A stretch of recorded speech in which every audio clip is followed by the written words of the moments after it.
पांडावाल Montessori school Sanjivani Nagar आई हूँ। श्रवण लेकर आई हूँ संधि।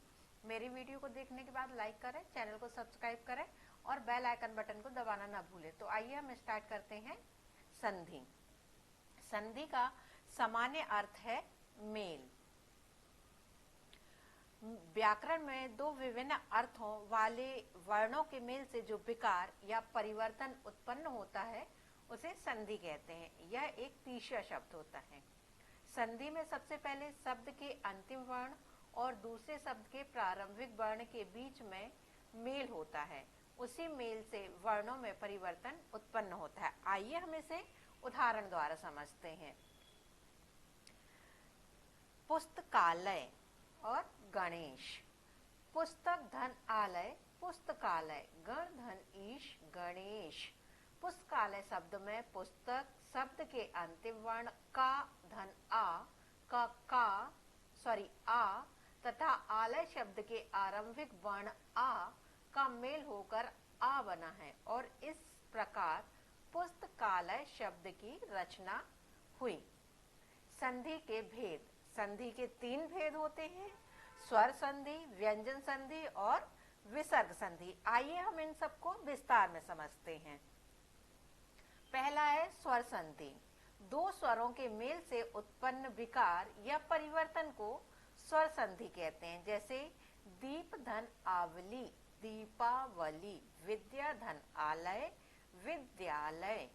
स्वर संधि के 5 भेद होते हैं, दीर्घ संधि, गुण संधि, वृद्धि संधि, यण संधि और अयादि संधि। इनको हम एक एक करके समझते हैं। पहला है दीर्घ संधि।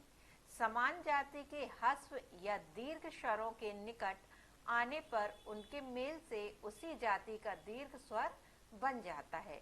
इसे दीर्घ स्वर संधि कहते हैं। जैसे भोजन धन आलय भोजनालय, रजनी धन ईश रजनीश, गुरु धन उपदेश गुरु उपदेश। दूसरा है हमारा गुण संधि। जब आ या आ स्वरों के आगे ई ऊ और ऋषि स्वर आए तो इनके मेल से दोनों के स्थान पर क्रमशः ओ और अर हो जाते हैं। यह मेल गुण संधि कहलाता है। जैसे रमा धन इंद्र रमेंद्र, देव धन ऋषि देवार्षि। अगला है हमारा वृद्धि संधि।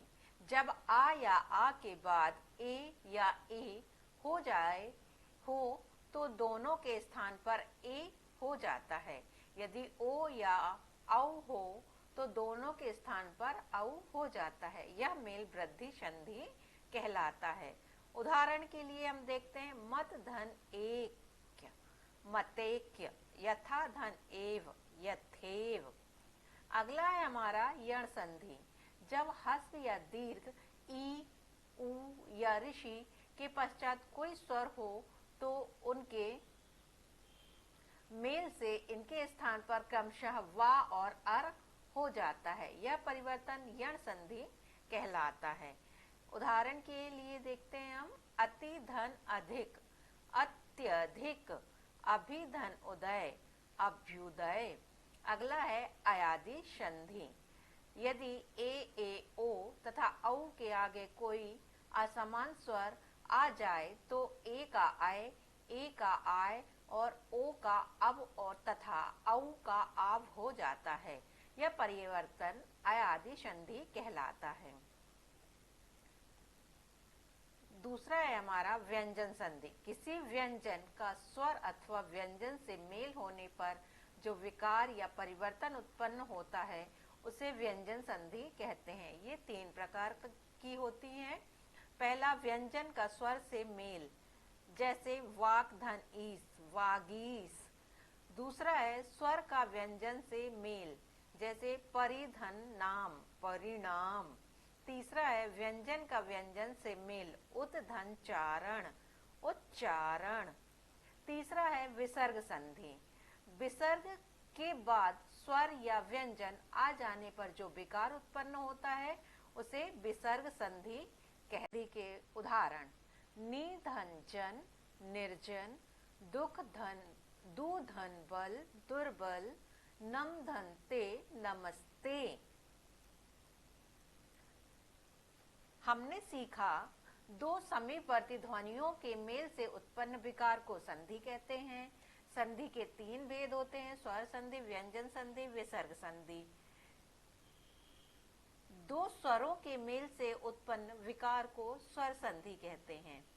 स्वर संधि के पांच भेद होते हैं, दीर्घ संधि, गुण संधि, वृद्धि संधि, यण संधि और अयादि संधि। किसी व्यंजन का स्वर अथवा व्यंजन से मेल होने पर जो विकार या परिवर्तन होता है उसे व्यंजन संधि कहते हैं। विसर्ग के बाद स्वर या व्यंजन आ जाने पर विकार उत्पन्न होता है, उसे विसर्ग संधि कहते हैं। धन्यवाद। वंडरवल मॉन्टेसरी स्कूल, संजीवनी नगर, जबलपुर।